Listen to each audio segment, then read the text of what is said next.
स्वागत है एक बार फिर और अब पहली खबर। ठीक है टीम, क्या आप एक अविश्वसनीय खोज के लिए तैयार हैं? विशाल स्टील फैक्ट्रियां हरी भरी हो रही हैं। यह असंभव लगता है ना? लेकिन क्या होगा अगर भारत के सबसे बड़े स्टील खिलाड़ी ने अपने यूरोपीय साम्राज्य को बचाने के लिए एक जलवायु चमत्कार कर दिखाया है? यूरोपीय संघ के नए कार्बन टैरिफ सीबाम जबरदस्त असर डालने वाले हैं, जिससे भारी निर्यात लागत का खतरा है। लेकिन जिंदल स्टेनलेस पीछे हटने वाला नहीं है। वे सैकड़ों करोड़ रुपए अक्षय ऊर्जा में लगा रहे हैं और हमारे पास इसके सबूत भी हैं। स्क्रीन पर यह महत्वपूर्ण विवरण देखिए। 700-800 करोड़ का निवेश उन्होंने पहले ही 14% उत्सर्जन कम कर दिया है। लेकिन असली चौंकाने वाला मोड़ तो अब आया है। यह सिर्फ सोलर पैनलों के बारे में नहीं है। मैनेजिंग डायरेक्टर अभ्युदय जिंदल बताते हैं कि इस भारी निवेश का करीब 65% 24 घंटे 300 MW अक्षय ऊर्जा आपूर्ति के लिए पावर परचेज एग्रीमेंट्स में जा रहा है। और बाईं ओर का डेटा देखिए, 300 MW अक्षय ऊर्जा आपूर्ति बाकी क्या? ग्रीन हाइड्रोजन उत्पादन। यह एक बहुत बड़ा रणनीतिक दांव है। यह सिर्फ नियमों का पालन करने के बारे में नहीं है, यह आगे रहने के बारे में है। जिंदल स्टेनलेस ने लंदन स्थित ERM शीर्ष अंतर्राष्ट्रीय सलाहकारों को सुविधा ऑडिट और दीर्घकालिक स्थिरता परिवर्तन के लिए नियुक्त किया है। वे अपनी बिक्री रणनीति पर पूरी तरह से फिर से विचार कर रहे हैं। जैसा कि आप देख सकते हैं, स्क्रीन पर टेक्स्ट बताता है बिक्री रणनीति पर पुनर्विचार। इसने सब। लेकिन रुकिए, इसमें एक पेंच है। भारत का ग्रेड अभी भी जीवाश्म ईंधन पर बहुत ज्यादा निर्भर करता है। यह एक ढांचागत बाधा है। तो क्या जिंदल स्टेनलेस सचमुच अपनी हरित महत्वाकांक्षाओं को हासिल कर पाएगा जब राष्ट्रीय बिजली मिश्रण अभी भी कोयला प्रधान है? तो आपके हिसाब से आगे क्या होगा?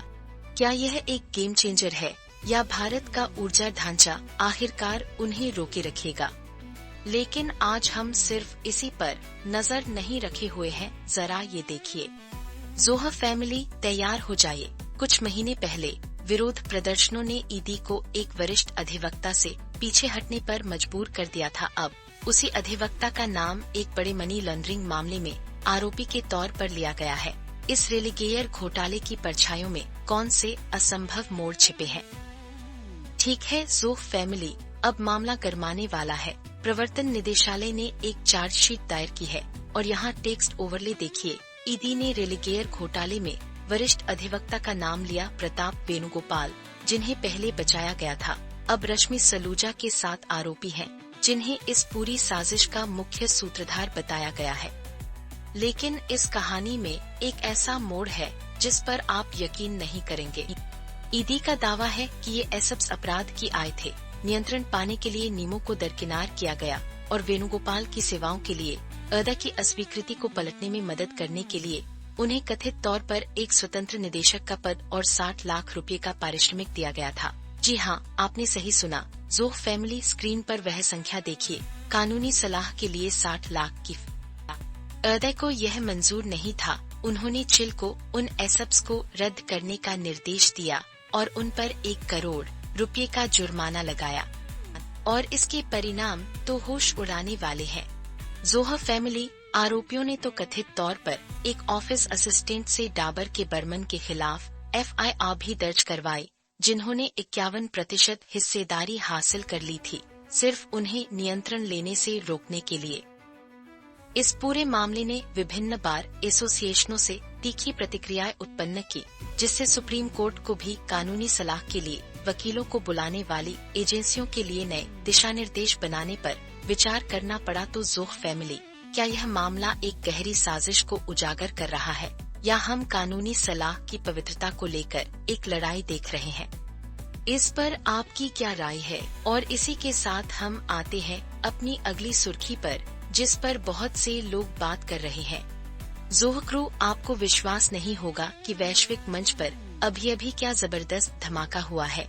हम बात कर रहे हैं 100% टैरिफ, नए निर्यात नियंत्रण और एक व्यापार युद्ध की जो सब कुछ बदल सकता है। क्या यह एक नए आर्थिक युग की शुरुआत है? जोह क्रू, तो दोस्तों कमर कस लीजिए। ट्रंप ने अभी एक बड़ा धमाका किया है। चीनी आयात पर पूरा 100% टैरिफ और सभी महत्वपूर्ण सॉफ्टवेयर पर निर्यात नियंत्रण। उन्होंने चीन के इस कदम को असाधारण रूप से आक्रामक बताया और ये बात जहां से शुरू हुई वो है। स्क्रीन पर आधिकारिक बयान से पता चलता है कि यह चीन के दुर्लभ पृथ्वी तत्वों पर नए प्रतिबंधों पुरानी व्यापार जंग याद है।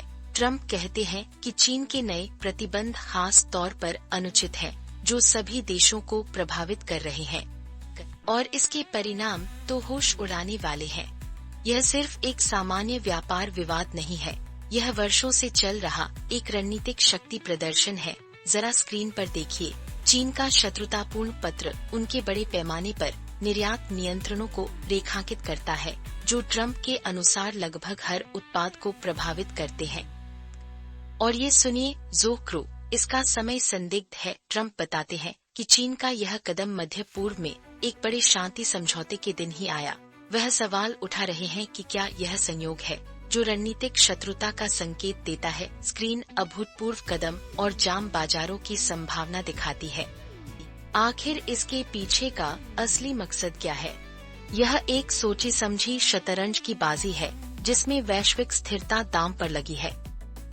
ट्रंप चेतावनी दे रहे हैं कि अमेरिका के पास कहीं ज्यादा मजबूत एकाधिकार की स्थिति है और वह अभी तक उनका इस्तेमाल करने से डरते नहीं हैं। उन्होंने राष्ट्रपति शी के साथ अपनी बैठक भी रद्द कर दी।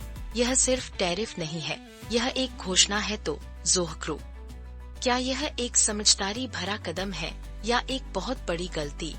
क्या यह शानदार रणनीति है या एक लापरवाह जुआ जो हमारी पूरी वैश्विक अर्थव्यवस्था को नया रूप दे सकता है? चलिए सुर्खियों से एक छोटा सा ब्रेक लेते हैं, एक ऐसी कहानी के लिए जो यकीनन आपके चेहरे पर मुस्कान ला देगी। ज़ोह न्यूज फैमिली, क्या आप इसके लिए तैयार हैं? जरा सोचिए, ऐसी दुनिया जहां सबसे बड़ी टेक कंपनी को आखिरकार कोई टक्कर देने वाला मिल ही गया। यूके ने एक वैश्विक दिग्गज के सामने एक जबरदस्त चुनौती पेश की है। क्या यह अनियंत्रित ताकत का अंत है? तैयार हो जाइए, क्योंकि यह एक तूफानी सफर होने वाला है। ठीक है ज़ोह न्यूज फैमिली, यूके की कंपटीशन एंड मार्केट्स अथॉरिटी ने अभी गूगल को रणनीतिक बाजार स्थिति का दर्जा दे दिया है। ये कहने का एक तरीका है कि हम आप पर नजर रख रहे हैं और यहीं पर मामला पेचीदा हो जाता है। सीएमए जनवरी से ही गहराई से जांच कर रहा है। यह सिर्फ एक हल्की फुल्की कार्रवाई नहीं है। उनका लक्ष्य बिग टेक के दबदबे पर लगाम लगाना और छोटे व्यवसायों को फायदा पहुंचाना है। स्क्रीन पर ये जानकारी देखिए। नया अधिनियम मतलब भारी भरकम जुर्माना। अगर गूगल नियमों का उल्लंघन करता है तो उसके वैश्विक वार्षिक कारोबार के 10% तक, यह अरबों की बात है। ज़ोह न्यूज। लेकिन सबसे मजेदार बात तो ये है कि जहां गूगल का जेमिनी एआई चैट असिस्टेंट बच गया है, वहीं उनके एआई ओवरव्यूज और एआई मोड वे पूरी तरह से दायरे में हैं। तो कुछ एआई ठीक है, लेकिन अन्य एआई सुविधाएं विनिमय के लिए उपयुक्त है। स्क्रीन पर इस ब्रेकडाउन को ध्यान से देखिए। यह उनके लिए एक मुश्किल डगर है। सीएमए गूगल की मुख्य सर्च शक्ति के साथ कोई समझौता नहीं कर रहा है। गूगल के सीनियर डायरेक्टर ओलिवर बेथेल पहले से ही पलटवार कर रहे हैं, चेतावनी दे रहे हैं कि यह हस्तक्षेप यूके इनोवेशन को रोक सकते हैं। तो ज़ोह न्यूज फैमिली, क्या ये खेल के मैदान को समतल करने के लिए एक जरूरी कदम है या यह भविष्य की तकनीकी प्रगति को दबा देगा? इस पर आपकी क्या राय है कि नियामकों और टेक दिग्गजों के बीच इस जबरदस्त मुकाबले का क्या मतलब? फिलहाल के लिए इतना ही। आपसे फिर मुलाकात होगी कुछ और नई और दिलचस्प खबरों के साथ।